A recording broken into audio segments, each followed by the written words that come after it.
وہ اوشا کو دیکھ رہی تھی اور اس کی آنکھوں میں مسکراہٹ تھی، لیکن اس کے چہرے پر اداسی تھی۔ میں عبد الرحیم کو اس کے مکان کے اندر لے گیا۔ سنو بھائی عبد الرحیم، میں نے کہا، تم نے کہا تھا کہ تم سریش کو نہیں جانتے۔ میں نے تو سنا تھا کہ تم عقل والے آدمی ہو، لیکن تم میں تو عقل ہے ہی نہیں۔ میں تمہیں ایک بات بتاتا ہوں، اس پر غور کر لو۔ یہاں دوستوں کی طرح بات کروں گا۔ تم پر یہ منحصر ہے کہ مجھے دوست اور مسلمان بھائی سمجھو، اور میں بھائی بن کر دکھاؤں گا۔ اگر مجھ سے زیادہ عقل مند بننے کی کوشش کرو گے تو بات تھانے میں چلی جائے گی، وہاں میں اپنے سگے بھائی کو بھی بھائی نہیں سمجھا کرتا۔ اصل بات یہی بتا دو، میں تمہیں بچانے کی پوری کوشش کروں گا۔ اگر نہ بچا سکا تو تمہارے وکیل کو ایسے نکتے بتا دوں گا کہ تم صاف بری ہو کر آ جاؤ گے۔ تو کیا آپ یہ سمجھتے ہیں کہ سریش کو میں نے قتل کیا ہے؟ اس نے تڑپ کر پوچھا۔ میں نہیں، حالات اور شہادتیں کہہ رہی ہیں کہ سریش کو تم نے قتل کیا ہے، میں نے کہا۔ سب سے بڑی شہادت تو تم خود دے رہے ہو، سریش کو جانتے ہوئے کہہ رہے ہو کہ تم اسے نہیں جانتے۔ ہاں ملک صاحب، اس نے کہا، میں نے واقعی جھوٹ بولا ہے۔ میں سریش کو جانتا تھا، میں نے جھوٹ اس لیے بولا تھا کہ میں ہی شک میں نہ پکڑا جاؤں۔ شک میں پکڑے جانے کا ڈر کیوں پیدا ہوا؟ میں نے پوچھا۔ کیا تمہارا اور سریش کا کوئی ایسا تعلق تھا کہ قتل تک کا اندیشہ تھا؟ ملک صاحب، اس نے کہا، آپ نے کس طرح یقین کر لیا ہے کہ سریش قتل ہوا ہے؟ میں تو کہتا ہوں کہ اس نے خودکشی کی ہے۔ پہلے یہ بتاؤ کہ لاش سریش ہی کی ہے؟ میں اگر اکیلا ہوتا تو یقین سے نہ کہتا کہ یہ لاش سریش کی ہے۔ اس نے جواب دیا۔ اس کے ماں باپ، بہن اور سسر نے کہہ دیا ہے کہ یہ اسی کی لاش ہے، تو میں نے بھی اسی کی لاش سمجھا۔ اب بتاؤ کہ تم اسے خودکشی کیوں کہہ رہے ہو؟ میں نے کہا، کیوں؟ خودکشی کی کیا وجہ ہو سکتی ہے؟ بد چلن بہنوں کے بھائی یا تو قتل کرتے ہیں یا اپنے آپ کو ختم کر لیتے ہیں۔ اس نے ایسے دانش مندہ لہجے میں کہا جیسے مجھے طفل مکتب سمجھ رہا ہو۔ ایسے بھائی قتل بھی ہو جایا کرتے ہیں نا عبد الرحیم؟ میں نے کہا اور انجان بن کر اس سے پوچھا، کیا سریش کی بہن واقعی بد چلن ہے؟ میں نے اس کے متعلق اڑتی اڑتی کچھ باتیں سنی ہیں۔ ملک صاحب یہ جوانی میں بیوہ ہو گیا، اس نے کہا، اور جھک مارتی پھرتی ہے۔ کہاں کہاں، میں نے بھی سنا ہے، اس نے جواب دیا۔ آپ کی طرح میں بھی زیادہ نہیں جانتا۔ اوشا تمہارے کیوں گلے پڑ گئی تھی؟ بڑی مکار اور عیار عورت ہے جی، اس نے کہا، میرے پیچھے پڑی رہی ہے، میں بیوی بچوں والا ہوں۔ میں نے اسے دھتکار دیا تھا، پھر بھی باز نہ آئی۔ میں نے اسے گالی گلوچ کر کے باغ سے نکال دیا۔ اس نے جاتے جاتے کہا کہ دیکھنا میں تمہیں کیسا ذلیل کرتی ہوں۔ میں نے پرواہ نہ کی، آج اسے موقع مل گیا ہے۔ تمہارا اس عورت کے ساتھ کوئی تعلق نہیں؟ میں اس پر لعنت بھیجتا ہوں، اس نے وثوق سے کہا۔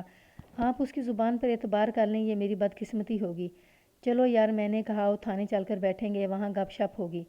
میں وہاں سے چلنے لگا تو اس نے میرا بازو پکڑ لیا اور بولا، آپ پہلی بار میرے ہاں تشریف لائے ہیں، کچھ خدمت کا موقع دیں۔ کیا خدمت کرو گے؟ جو آپ کہیں، اس نے کہا۔ میں تھانے کی بے عزتی سے بچنا چاہتا ہوں، آپ جو حکم کریں پیش کروں گا۔ اس پیشکش سے اس کے خلاف شک پختہ ہو گیا۔ وہ اگر بے قصور تھا تو اسے رشوت پیش کرنے کی کیا ضرورت تھی؟ میں نے اسے کہا کہ تھانے چل کر بات کر لیں گے۔ وہ اس توقع پر ساتھ چل پڑا کہ میں اس سے کچھ خدمت کرا کے اسے چھوڑ دوں گا۔ دونوں مزیروں میں اور ایک مزیرہ کی بیوی زرینہ کو بھی تھانے چلنے کو کہا۔ اوشا بھی ساتھ جا رہی تھی۔ یہ واردات خودکشی کی بھی ہو سکتی تھی۔ اس مکان کو نظر انداز نہیں کیا جا سکتا تھا کہ سریش کے لیے ایسے حالات پیدا ہو گئے تھے جو کسی بھی انسان کو اپنی جان لینے پر مجبور کر سکتے ہیں۔ لیکن جس طرح عبد الرحیم جھوٹ بول رہا تھا، اس سے غالب شک یہ تھا کہ سریش کو عبد الرحیم نے قتل کیا یا کروایا ہے۔ تھانے میں جا کر میں نے اسے ایک بار پھر کہا کہ وہ اصل بات بتا دے، مگر وہ میری خدمت پر کمر باندھے ہوئے تھا۔ میں نے اسے الگ بٹھا دیا اور اس جوان سال مزیروں کو اپنے سامنے بٹھایا جس کی بیوی بچے قصبے میں رہتے تھے۔ اسے کہا کہ وہ غریب آدمی ہے، اس کا جھوٹ اسے پھنسا دے گا، اس کا گناہ گار آقا کو اس کو نہیں بچا سکے گا۔ اس نے ہاتھ جوڑ کر کہا کہ اسے جو کچھ پوچھا جائے گا وہ بالکل سچ بتائے گا۔ میں نے سب سے پہلے اوشا کے متعلق پوچھا کہ اسے جانتا ہے یا نہیں۔ بہت اچھی طرح جانتا ہوں، اس نے جواب دیا۔ باغ میں چودھری صاحب عبد الرحیم کے پاس آیا کرتی تھی۔ کیا عبد الرحیم ہر وقت باغ میں رہتا تھا؟ نہیں، اس نے جواب دیا، دن کو 3 گھنٹوں کے لیے آتا تھا۔ اوشا کس وقت آتی تھی؟ صبح سویرے، جب ابھی روشنی پوری نہیں ہوتی تھی، اس نے جواب دیا۔ اس صبح چودھری صاحب بھی آ جاتے تھے، ویسے وہ دیر سے آتے ہیں، کبھی کبھی رات کو بھی آ جاتی ہے۔ اس وقت چودھری صاحب باغ میں موجود ہوتے ہیں۔ پیغام کون لے جاتا تھا؟ اس نے میرے آگے ہاتھ جوڑ کر کہا کہ کسی کو یہ پتہ نہیں چلنا چاہیے کہ اسے میں نے یہ باتیں بتائی ہیں۔ میں نے اسے یقین دلایا، تسلی دی، حوصلہ بڑھایا تو اس نے جواب دیا کہ ان کے درمیان زرینہ ہے۔ کبھی عبد الرحیم اس کی زبانی اوشا کو پیغام بھیجتا ہے اور کبھی اوشا چودھری کو پیغام بھیجتی ہے۔ سریش کے متعلق اس نے بتایا، میں اسے جانتا ہوں، وہ اوشا کا بھائی ہے اور وہ 2-3 مرتبہ باغ میں آیا تھا۔ تقریباً 20 روز گزرے، وہ آخری بار آیا تھا۔ ہم اپنے کام میں لگے ہوئے تھے۔